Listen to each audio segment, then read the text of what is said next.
He fought for freedom. He punched Hitler. And now he sings.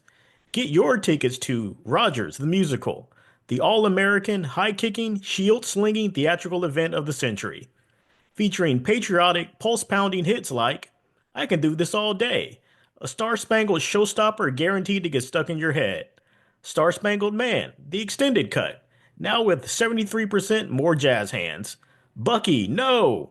A tear-jerking duet about friendship, war, and falling in slow motion, and Red Skull's Lament, a villainous power ballad about brotherhood, betrayal, and fabulous black uniforms.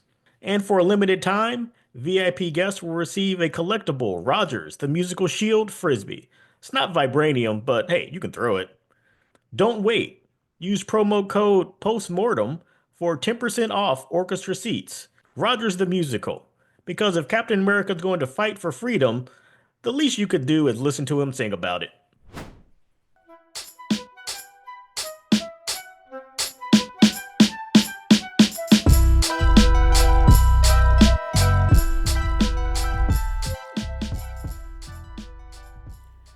Welcome to Movie Postmortem, where we dissect films of all kinds, whether they're good, bad, or those guilty pleasures we just can't quit. I'm Reggie Hill, and I'm joined by my nephew, Isaiah Brown. Together, we're here to examine what worked, what didn't, and why we keep coming back for more. So grab your popcorn because no movie is safe from the scalpel on Movie Postmortem. On today's episode, we're going to talk about Captain America, the First Avenger. In this film, Steve Rogers, a rejected military soldier, transforms into Captain America after taking a dose of a super soldier serum. But being Captain America comes at a price as he attempts to take down a warmonger and a terrorist organization. So this is a film that came out in 2011, and I actually really enjoyed rewatching this. And so we'll dive into our, nitty-gritty details about it in a few minutes. But first, let's just kind of share our overall impression of Captain America. And so what do you think about this film, Isaiah? This movie is still one of my favorites of the MCU. Despite the flaws that this movie has, and it has a little bit of flaws, I'll give it a 3.5 out of 5. Yeah, that's exactly what I would give it. I rate this film a 3.5 stars out of 5, and I enjoyed rewatching it. And it's funny, when this film came out, I really remember being worried that it would be bad or really worried about how people would receive this film. But I agree with you in hindsight. I think it's actually one of the best films that the MCU made. And more importantly and surprisingly, Captain America became a much better character than I ever expected him to be. Are we being too harsh for this? Yeah, I Like, felt in many ways like I would say I want to give this film a 4 out of 5 stars. There's like a yeah, one particular kind of nitpick that I took away that half star, but yeah, this is a good film. yeah, it is. It just maybe we're just in a negative mood today. Yeah. Yeah. I've had a bad week. My iPad exploded. The battery was like swelling up yesterday and I had to get rid of it. I lost my driver's license. So maybe I'm being too harsh on Captain Yeah. America. And so, And on my end, my friends forced me to rewatch Transformers 2 and 3 yesterday. So, so because let's they didn't watch it with me. So it was like, watch this again. I was like, oh God, really? Yeah, so let's actually do this. We're gonna do this at the top of the show. I'm gonna rescore this. I'm gonna give it a 4 out of 5. This is a good Yeah. film. Yeah. I'm gonna throw out my negative feelings I feel since yesterday. I'm giving this a 4. I'm gonna stick with that. That's what we're giving this. Yeah, we need positivity, and I think this is a film that I really enjoyed watching. It made me feel like good, and especially in terms of what came after the MCU and kind of the misgivings that I had about what this could have been like. It really exceeded my expectations, and so yeah, there's Yeah. no reason to just not say this is a good film. Yeah. It's weird, isn't it? Like, did you also get like this feeling when you were rewatching it? Just like, man, how do we fall off from this? Yeah, exactly. Like it seems like there would have been so much potential for the rest of the MCU after this, and it really seems like this weird standalone that had its own very unique feeling, and then it kind of vanished eventually. And I think you could talk about why that was. There was a shift in directors, and so the person who directed this film, Joe Johnston, he never came back to the Marvel Cinematic Universe after this. But yeah, this film feels really good. Yeah. Just a quick testament to this. This is a movie that hasn't happened to me in a long time. The only time this has ever happened to me is when I watched Transformers 1 the first time, to where for a majority of the movie, I had a casual smile on my face. Yeah, it's nice, isn't Yeah, it? it feels good to enjoy a movie again.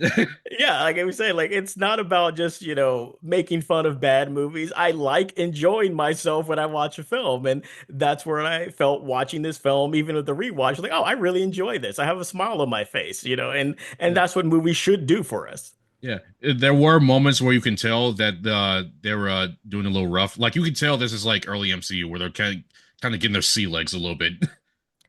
Yes, you see the growing pains in some regards. And when I actually thought about it after rewatching it, the things I don't like about this film have nothing to do with the film itself. It has to do with the clear efforts to place this within the MCU timeline that I think really are at odds with the rest of the tone of the film. But otherwise, the film itself is really nicely made, I think. Let's move into our causes of death or our causes of celebration. And since we kind of gave this the same score, I'm going to assume we have a lot more causes of celebration than causes of death. And so why don't you kick us off with Yeah. a cause of Well, celebration? well, I'm glad you say that because this movie has the biggest cause of celebration that I could ever give in a movie for the MCU. Steve Rogers. Yes. This Uh, man, I listen, I'm gonna say this. I'm gonna say this. Steve Rogers was real, and I went that way. I can put a ring on you, baby. Let's do this. I love this man. And I think the funny thing for me, because I remember when all these films came out, I remember all of the issues, the production, the behind the scenes, the potential cast members. I was really worried about this film because I felt that Steve Rogers would be a really hard character to portray. And when they announced that Chris Evans was going to be Steve Rogers, I thought, oh God, they blew it. They Which already again, yeah, started because poorly. yeah, years prior, this was Johnny Storm, who was a Yes. something. This was Johnny Storm. I had recognized Chris Evans from a couple other films. Maybe I think Cellular was one of them. And to me, it's quite interesting now that lots of years have passed. Chris Evans did a phenomenal job of not being Chris Evans in this film. When you see him as Johnny Storm in Fantastic Four, I feel that's closer to what you see him in most other movies and even in interviews. He's kind of this smarmy guy, charming, but kind of in a rascally sort of way. Yeah, And so charming, somewhat crude a little bit. yeah, and so when they said like, "Oh, that's the guy who's going to be Captain America," I was like, "No, no, I get that. He was a good Johnny Storm, but that's the complete opposite personality that you want for Steve Rogers." So I felt like, why are they doing this? It made no sense. And so I kind of walked into the film thinking like, this is going to be bad. He doesn't have the ability to really look like a person who can lead and inspire men. Chris Evans, his ability to portray this very inspiring leader, especially in this film, which again is an origin story about Steve Rogers and Captain America, I thought was really impressive because this film does not work if you don't believe in Steve Rogers, if you don't buy that this guy legitimately is a good person and a person who could lead a team of superheroes, the MCU kind of falls apart. So there was a Yeah, lot of weight on his shoulders. yeah, because Captain America, Steve Rogers, even when he was this skinny little kid from Brooklyn with a million health issues, he was always Captain America. Yes. And it's so beautiful to it because in the movie, even after he gets like his big old upgrade, and he's pretty much like he's the super soldier. He doesn't change at all. He is still the same skinny little kid from Brooklyn who stands up to bullies wherever they are. And that is Yes. so beautiful. Yeah, and I love the lines they have in the film about that, where they ask him, and you get the idea that, people are wondering if he just really wants to join the military so he can kill Nazis or kill enemy soldiers. He says, I don't want to kill anyone. I don't like bullies wherever they're from. And just that essence of who Steve Rogers is, like you said, that's him when he's a skinny kid who can't get into the military. He's Yeah. a good person when he's weak, so you trust that he'll be a good person when he's strong. That's something that's almost said verbatim in the film itself. Yeah. Realistically, there's an alternate universe in this movie to where Steve Rogers gets arrested for faking his location on multiple applications. Yeah. He's lied to the government so many times he's never allowed to be in the super soldier program. Yeah, ever again. Yeah. No, and so with that kind of well-grounded character, I think that you have a film that at least has a chance to shine. And we can Yeah. talk about this a little bit later. There is a lot of history for Captain America, the comic book character that you could pick. Oh, And they absolutely. Yeah. chose to stick with golden era Captain America for a reason, because that era, Steve Rogers, with some of the rewrites that obviously happened to bring in some of the retcon backstory for Captain America, it actually, in this film, they write a very compelling good Steve Rogers. Something that an argument I've seen before, which is stupid, but it is a argument how Steve Rogers is in this movie is too perfect. And I will say as a response to that, yes, he is. And that is absolutely okay. Yes. And while I was watching it, with many films, you kind of feel sometimes a parallel to another film. I thought, wow, we're looking at Superman.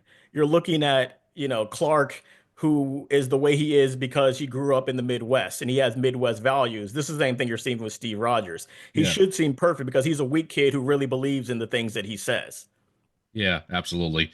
And it just shows how like amazing that Captain America is as a character because this man, even after he gets the serum, he does not change who he is.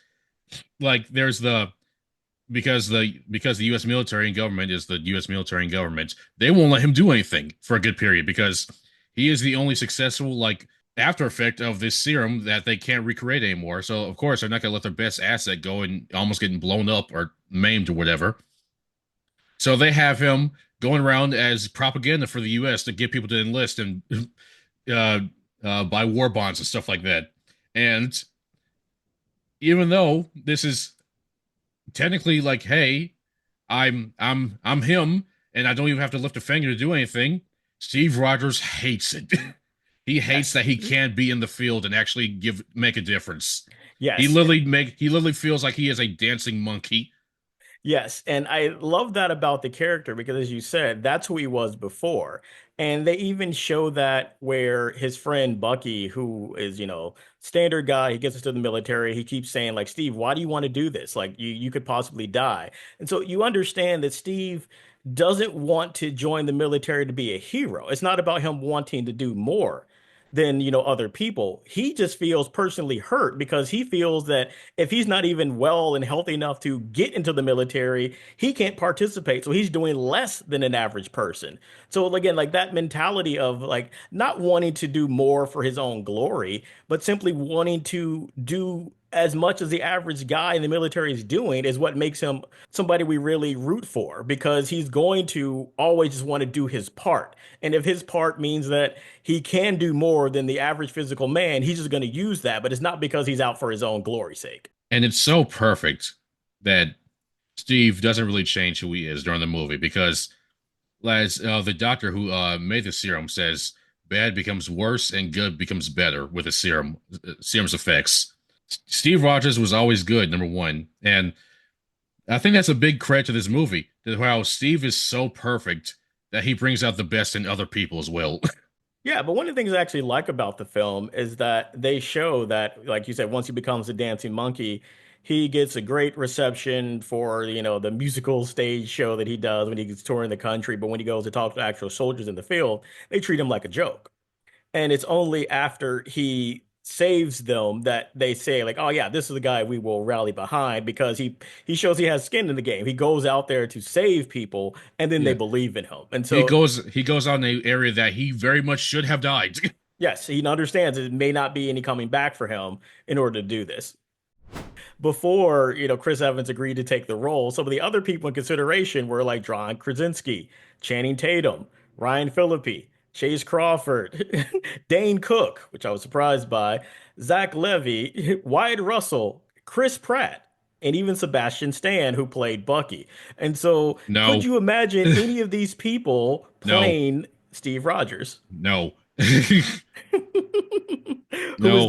who was the biggest no? Chris Pratt. Yeah, I would say he would be a big no. I was shocked to see that Dane Cook, the comedian, was actually considered. So I was like, yeah, that seems weird to me. Just to have him in the running for that. But again, like who knows what type of feel they might have been going for when they auditioned various actors. And so it's quite interesting to see some of the things that could have been. And so we've talked about him as the biggest, cause of celebration for this film because it honestly just simply doesn't work without him. For me, my other cause of celebration was the supporting cast. This has a really strong supporting cast, Oh, and absolutely. a lot of the roles are just as critical to the story as Steve Rogers himself. And so I can't go without saying how great of a job that Haley Atwell did as Peggy Carter. She just did a phenomenal job. Like Peggy is just great in this film. She is also perfect. Just like we were talking about earlier about the scene where Steve jumps on the grenade. She was about to do it. Just if he didn't make it, she would have too. Yes, I love that you see that clearly in the film, that she was rushing to jump on the grenade as well. And so Peggy, just like Steve, it doesn't matter what their physical limitations might be, they have that spirit, that sense of self-sacrifice for the greater good that you would want, in a super soldier. Similar to Steve, they're both jumping through similar hoops and hurdles just to Yes. make a name for themselves. Steve because he's physically able, and Peggy because she's a woman, which is very sad about America. No, In terms, we're talking about the hero side. We're gonna get to the villains too, right? yeah, yeah, go ahead. I was gonna say, I will say, I will give a big credit to Hugo Weaving for this role because number one, sitting through that good 3 hours of makeup to look like Red Skull, you have to give him points for that. Number one, and number two, he did very good at he did very good at his acting like a lunatic Nazi. Yeah, but I will say I think he cheated a little bit because I think even he admitted his accent. He's just imitating Werner Herzog, the German director, who well, just unfortunately I was getting ready to sounds say, so yeah, evil. yeah. Well, I was getting ready to say there is a. I was gonna get to the causes of death with that later on, but now that you brought it up, I feel I can say this now. The German accents in this movie are something. Yeah. I was very fortunate. I got to see Werner Herzog do like a Q&A at the Film Academy Museum a few months ago. And it's just unfortunate that that man, the way he says any and everything, it just kind of sounds stereotypically evil. And so just by imitating Werner Herzog, I think that Hugo Weaving puts a little bit too much almost stereotypical evil German on everything he says. Yeah, the German accents in this movie are something. Number one, it's just Captain America. I've Yeah. seen a lot of your films. Yeah. Yeah, it's pretty much like that. It's that level of, kind of acting, which is kind of hammy in a way, and it does seem out of place with a more well-grounded film because the production value for this film is pretty impressive. They do a Yeah, great job of creating that feel of 1940s, America and everything. So to have that kind of cartoonishly evil sounding Nazis, it was just like, okay. It yeah. kind of reminded me a little bit like of like Of Raiders of the Hogan's Lost. Heroes. Well, no, that's probably a better idea. Yeah, better comparison. Yeah, that's true. I was thinking like Raiders of the Lost Ark, like Indiana Jones. But yeah, Hogan's Heroes is probably more accurate. But the thing is here, this isn't a problem with Hugo Weaving. This is most definitely a problem with direction. Yes, because it was just like, yeah, let's just do that. Yeah, let's go with that. All right, so now that we've covered our, mini causes of celebrations, because this is the good film, let's take a break to pay some bills, and then we'll come back and talk about maybe a few causes of death. Ever wanted to be a peak human specimen like Captain America, but you're afraid of needles, government experiments, or actual effort? Introducing Super Soldier Serum Light. All the heroics, half the results. What you can expect: a moderate increase in stamina, walk up to 2 flights of stairs without gasping for air, 12% stronger punches, great for impressing not anyone in particular, mildly improved reflexes.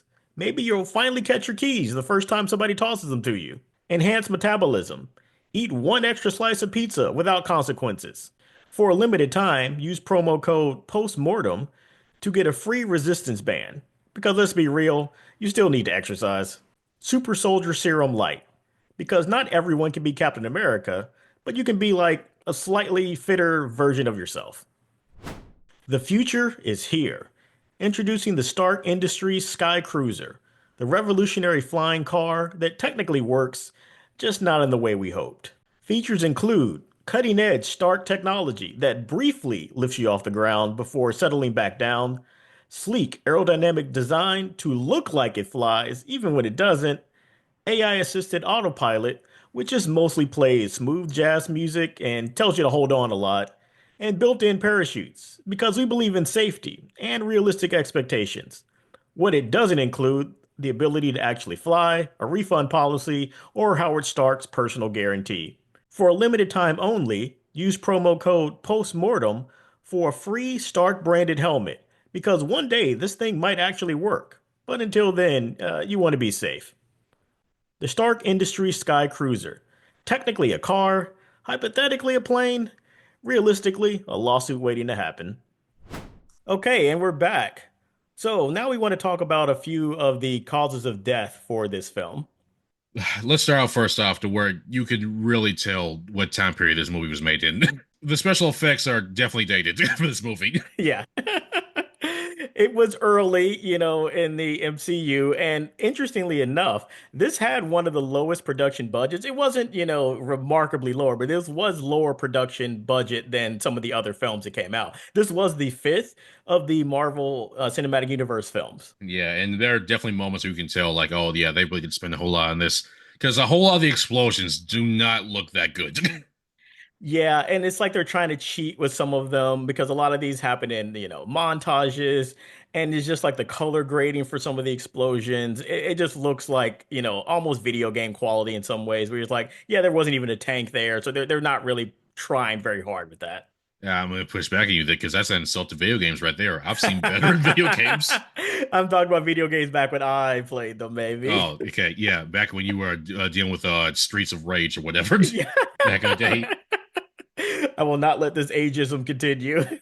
I sorry, I'm real back. I apologize. I'm thinking Call of Duty 2, maybe. I, another cause of death that you will see in this probably see in this movie. Like we said, the German accents. We've hit on that a little bit, so maybe we won't get into that as much, but it is still an issue. And this is actually a nitpick that I have. Like I said earlier, like, oh yeah, they actually gave a crap for this movie and they actually did some research. This is the German side of this movie, they didn't really do that much. Because here's the thing, like, even when the Germans are by themselves, they're still speaking English with German accents. Where I'm just like, shouldn't Yeah, they just be speaking German here to that each other? that's a cheat that I will allow because it's like what type of movie it is.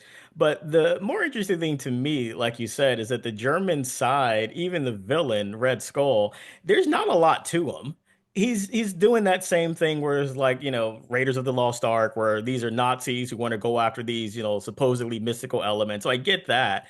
But Yeah. you really don't see much other than kind of foot soldiers in their black, costumes shooting guns around. And even how the story ends, like Red Skull, like they don't really have a massive confrontation at the end. You Yeah, they know, fight for a little bit. He grabs the Tesseract and he just disappears. he literally grabs a Tesseract for kind of like no reason. He just kind of picks it up to look at it. He's like, "Oh no, you smashed my machine!" And he picks up the Tesseract. Then he just gets like sucked into, we later realize where he goes in other films in the franchise. But it's like that's it. It's very anticlimactic, and so A I little felt bit. that that was Red Skull was kind of not as good of a villain as just regular Nazis and Adolf Hitler. Yeah, and they hit home multiple times in this movie saying like, oh yeah, Schmidt, he's more insane than Adolf is. And just like and we see that his plan is to literally blow up the entire world for some reason. And Yeah, I kept asking, why? yeah, it's not really well fleshed out. It's just clear, like I just want to blow up everything. I have the power of the Tesseract. I'm going to destroy everything. But you don't really get an idea why he's doing this. And more importantly, I always say, like, when people decide to do this, why is everybody on their side like, yeah, this is a great idea, man? Like, why not just actually push back on that? Like, really? Well, I'm gonna push back on that a little bit, saying we saw what happens when they did do that. He killed Yeah, them. he vanquished them pretty quickly with Tesseract powers, but yeah, like it's very one-dimensional. And so again, like you said, to have Steve Rogers be this really fleshed out character, this is clearly early Marvel because they had a villain problem in this stage of the MCU. And I Yeah, think Red Skull is a great example of that. He's very one-dimensional in every way. yeah. There are like multiple scenes where he's like, "We have the power of the gods, Captain." It's like, "In my future, there are no flags." I'm just Yes. like, right. Yeah, that is pretty much Red Skull the entire time. I was just like, okay, but what's the goal here? Yeah. And so that's something where I feel when you look at the other films in the Captain America franchise, you immediately have much better villains and much better fleshed out, kind of story arcs for the hero to go through. And so in this regard, it's kind of limiting because Red Skull is just so one-dimensional. Our brains sync up a whole lot when we watch movies, so maybe you thought about this, but they really don't spend a whole lot of time showing off the downsides of what it's like being in Steve Rogers after he takes the serum. Yeah, I agree. They don't really dwell on the serum effects in general. And I thought that that was something that if you maybe added 10 minutes to the film, or maybe I'll talk about this later in the script stitch up, if you remove 10 minutes, you could actually dwell on that more. Because all they really say is that, oh, he can't get drunk because his metabolism is so high. But they Yeah. really don't address anything about what his life has changed into. Yeah, also because literally he's in the bar, he's like drinking enough to drown a sailor, and he still can't get drunk because his metabolism burns 4 times more hotter. And I was just like, well, first of all, number one, that's something. But number two, we should see him eating we should see him eating like a bear and just like before hibernation because he should be swallowing food left and right if his metabolism burns this much. Yeah, he should eat as much as the Hulk. And I feel like Yeah, that's where one of the things that I was kind of missing, and I think it's part of like the character himself, and maybe again, like just their limited budget. Not to say limited, again, this is Marvel. They probably spent like at least $160 million on this. But you don't really see Steve do a lot of impressive things with his powers. Most of what he's doing is still kind of almost street level yeah, superhero yeah, powers, but basic stuff. yeah, basic stuff. So he's kind of fighting soldiers one on one. He does a couple cool things with his shield. You get the idea. Like he can run fast, jump, but you don't really see him do anything impressive. And I think that's where, I wouldn't give this film a higher rating because it doesn't have any really truly memorable set pieces. This is just a really good story, like an adventure, but you don't really have any great set pieces that you're like, wow, this is like the three big set pieces this film has. They're really underwhelming. Yeah, I think that's both a credit and a miss for this film to where like the journey of Captain America in this movie is so good that you're willing to excuse most of it. Yes, like I didn't mind. So they do a lot of cheating by just showing him leading soldiers in a montage, but you don't really see impressive fight choreography or anything in this film. Now, when you watch Winter Soldier, you see what Captain America could really be like, Yeah, and they just where he's literally going off against Batroc the Leaper later on. yes. So you just don't have that in this film. But like you said, I didn't mind it, but I could say like that's why this is probably not kind of better received by a lot of people. It just doesn't have the action that you would expect from a real superhero film. I consider this more of just an adventure, type of film. As you brought up an interesting point there because most of the set pieces in this movie are just military base one, military base two, army camp one, army camp two, Yeah, that's it. destroyed ruins number one, Hydra base three, something like that. It's a whole lot of these set pieces just kind of blend together, and I can't tell if they were reusing them or not. Probably were actually. I'm sure they were just looking at it. And that's where, again, when you look at the director, he actually, I believe, did some visual effects works on even Raiders of the Lost Ark. And I always say, when you look at adventure films, like those Indiana Jones films are great. I think they really set the bar for the type of prolonged action set pieces that you can have in a film. And there's nothing in this film that even comes close to anything in any of the Raiders of the Lost Ark, or the Indiana Jones films. And so, like, I think that's where it clearly shows they didn't really have any great creative ideas about what to do with the character and his powers. And so I think that's all we really have for any causes of death. And everything else I want to talk about, I think, is just kind of a script stitch up. The film opens with a team of people finding the plane that Captain America crashed in, and it's in ice, and it starts there, and the film ends with him waking up in the modern world and Nick Fury talking to him and asking him basically to join the Avengers. I did not like the fact that the film felt a need to open and kind of close with the modern times. I think you just keep the film set in the 1940s. Because one of the things I didn't understand about the end, where it's like you get the idea, yeah, Captain America's been frozen for 70 years and nobody has seen him. He comes to in a room that's supposed to look like the 1940s, but he easily quickly picks up that this is just some set that's been, designed to make him feel at home and is really, 2011. I just thought that was dumb. And I wouldn't imagine that Nick Fury would have told people to even do that. I understand why they had to do it because like the culture shock is like, oh wait, I've been under for 70 years. It's like every medical device that's monitoring me in this room looks like something from Star Trek or something. Yeah, and again, like I felt like the interesting thing about this film is that it's very self-contained. So if you take away the opening scene and the closing scene, this is a film that's entirely set between like 1942 and 45. And you don't really need the addition of those holder, scenes linking it to the Avengers. And that's where I get it. Like I feel like those scenes probably came in reshoots where they said like, hey, we got to tie this into Avengers, but I felt like it wasn't really necessary, and they didn't have the same quality that I felt the rest of the movie did. I think that's again, I think this is a problem with the MCU, not necessarily this movie, to where they feel like they had to set up for something else afterwards. Yes, yeah, you get that feeling, and even how Red Skull just vanishes, but he doesn't die. You really pick up here. They're in that we need to set up for other films, other franchise mode. Yeah, because this movie could have ended with just Steve Rogers just dying. Yes, and I felt like you see kind of the end. He dies. The people, they're sad, but they're drinking a toast to him. You see the, soldiers celebrating victory, in Europe Day, and you see like a young kid like wearing a Captain America like cape, or he has a shield. I can't remember exactly what it is. Like you just get the idea. Like yes, people respected him, they loved him, and his memory is going to live on, and that's the end of the film. You don't need to kind of bring it to the modern age.